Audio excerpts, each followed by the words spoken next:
telefonim qon bo'lgan ekan. Hamma yerda odamlar. Hozir o'tib ketdim. Chaqirding. Bu yo'ldan 6 yildan beri o'taman, hali buni avariya ko'rmaganman, aka. Odam yo'qmi? Odam yo'q, xudo asrab tursin. Toshkent viloyati Angren shahrida yuz bergan dahshatli avtohalokat natijasida 2 nafar inson vafot etdi. Holat esa aynan mana shu yerda yuz bergan. Chaqirding. Odam bormi ichida?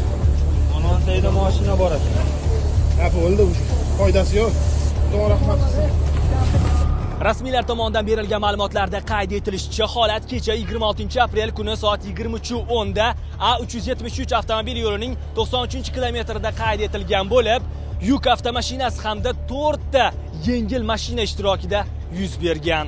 Ijtimoiy tarmoqlarga tarqalgan video tasvirlarda esa yuk mashinasi aynan mana shu yerda yonib ketayotganini, qolgan mashinalar esa har tarafga sochilib ketganini ko'rishingiz mumkin.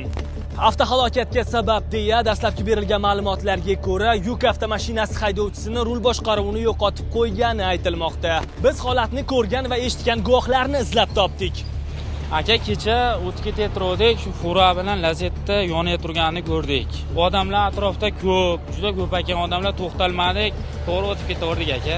Dahshatli avariya bo'lgan. Ijtimoiy tarmoqda tarqalgan videolarda bir necha nafar fuqarolar tan jarohat olib yerda yotganini ham ko'rdik. Siz ham ko'rdingizmi? Ko'rdik aka, ko'rdik. To'xtab ularga yordam berishga harakat qilmadingiz? Endi to'xtab bo'lmaydi-da, alanga turibdi-yu, ketdi. Qanday to'xtab endi hamma o'zini jonini qutqarish uchun qochdik. Endi qo'limizdan kelgancha to'xtaganimizda endi bo'lardi, endi iloji yo'qdi. Endi aka, mashina yonib turibdi, metan otishi mumkin. Bunaqa avariya ko'rmaganman aka. She'dan bir 6 yildan beri o'tib turgan bo'lsa, men avariya ko'rmaganman aka. Tarmoqlarga tarqalgan videolarda bir necha nafar fuqaro yerda hushsiz holatda yotganini ko'rishingiz mumkin. Lekin rasmiylar tomonidan hozirgacha 2 nafar fuqaro vafot etdi deya xabar berildi. Ko'mir mahsulotlari ortilgan Howo rusumli yuk mashinasi haydovchisi 30 yoshli fuqaro harakat vaqtida boshqaruvni yo'qotib, shu yo'nalishdagi yana 4 ta transport vositalari bilan to'qnashib, yo'l transport hodisasi sodir etgan. Hodisa natijasida Cobalt avtomashinasida bo'lgan haydovchi va uning yo'lovchisi 2 nafar fuqarolar voqea joyida tan jarohatlari tufayli vafot etganlar. Qolgan transport vositalarida bo'lgan yana 4 nafar fuqarolar turli darajadagi tan jarohatlari bilan tibbiyot birlashmasiga olib borilgan. Hozirda holat yuzasidan Toshkent viloyati Ichki ishlar bosh boshqarmasi huzuridagi tergov boshqarmasi tomonidan O'zbekiston Respublikasi Jinoyat kodeksining 266-moddasi 3-qismi A bandi bilan jinoyat ishi qo'zg'atilib, Howo yuk mashinasi haydovchisi protsessual tartibda ushlangan. U hodisa joyida tan jarohati olmagan. Shu o'rinda hurmatli haydovchilar, yo'llarda hushyorlikni yo'qotmang. Charchadingizmi, avtomashinangizni yo'l chetiga olib, biroz dam olgandan so'ng rulga o'tirishingizni iltimos qilib qolamiz. Biz vafot etgan marhumlarning oila a'zolariga, yaqinlariga dasturimiz ijodkorlari nomidan chuqur hamdardlik izhor etamiz. Poyezd bosib ketibdi dedi. Ichgan ekan, uxlab qolgan ekan deb eshitdik endi. Sochilib ketibdi dedi.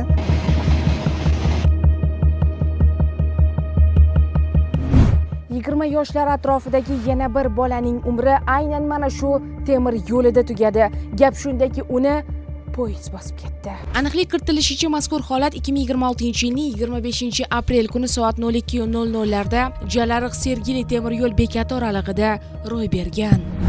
Voqea aynan mana shu yerda sodir bo'lgan. Bu yerda siz qon izlarini ham ko'rishingiz mumkin. Yana ham voqea joyi tozalab qo'yilgan. Men avtomobilda edim. Ikkilarga yaqin kechasi Jalayir tarafdan tastab poyezd signal berdi. Nima qildi? Signal ochildi, perez yopildi. Kutib olishga chiqdim. Negadir kelib mashinaga kelib to'xtadi. Turib qoldi. Shu bilan turish kerak emas, naproxod o'tib ketish kerak edi. Mashinist tushib keldi.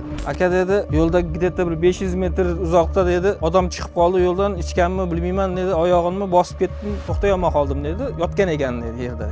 5 minut oralarida keyin bu yoqdan Lomskilar keldi, militsiyalar keldi, GAI keldi. Keyin ish bo'yicha ichgan ekan, uxlab qolgan ekan deb eshitdik endi. Shunaqa poyezd bosib ketibdi dedi. Shunaqa yomon holatga tushdim. Aytdim, 20-23 atrofidagi bola-da, anaqa yosh bola.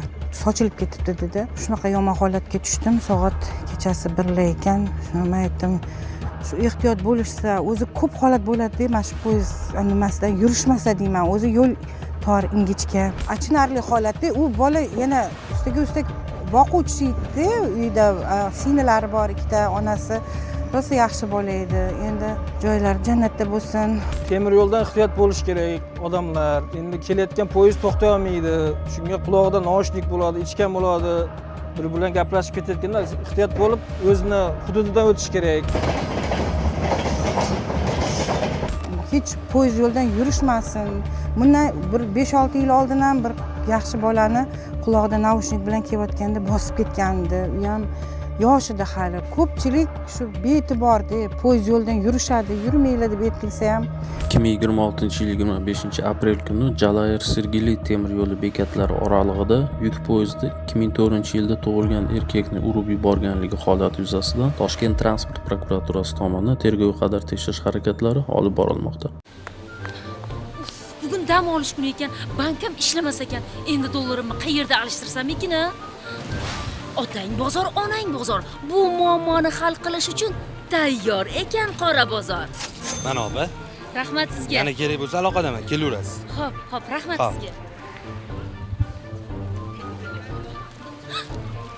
260 ming kam ekan bu yerda. Qayerga ketdi? Jizzaxda qo'lidagi AQSh dollarini bankdan emas, aksincha qora bozordan so'mga almashtirmoqchi bo'lgan fuqaro chuv tushdi. Taqdim etilgan ma'lumotlarda aytilishicha, Jizzax shahri Toshloq mahallasida yashovchi 1987-yilda tug'ilgan fuqaro eski shahar buyum bozori hududida muntazam ravishda chet el valyutasini qonunga xilof ravishda ayirboshlab kelgan. U o'z faoliyatini yashirin tarzda yo'lga qo'yib, fuqarolar ishonchidan foydalangan. Tezkor tadbir jarayonida u fuqaroga 100 AQSh dollarining har birini 12 ming so'mdan sotishga kelishadi. Ammo kelishuv jarayonida u xaridorga 940 ming so'm berib, qolgan 260 ming so'mni firibgarlik yo'li bilan o'zlashtirgan vaqtida qo'lga olingan. Tergovga qadar tekshiruv davomida gumonlanuvchi tomonidan noqonuniy o'zlashtirilgan mablag'lar qaytarildi. 260 ming so'm pul mablag'lari tegishli tartibda ashyoviy dalil sifatida rasmiylashtirildi. E'tiborli tomoni, ushbu shaxs avval ham O'zbekiston Respublikasi Jinoyat kodeksining 177-moddasi, ya'ni valyuta qimmatliklarini qonunga xilof ravishda olish yoki o'tkazish bilan sudlangan. Hozirda holat yuzasidan tergovga qadar tekshiruv harakatlari olib borilmoqda. Soddalik va samimiylik insonga xos xislat, ammo oramizdagi ayrim qo'shtirnoq ichidagi uddaburonlarga yoki firibgarlarning tuzog'iga tushib qolmaslik uchun ham doimo har bir harakatingiz puxta ekanligiga ishonch hosil qilib, so'ngra davom eting. Yana ham aniqrog'i, hushyor va ogoh bo'ling.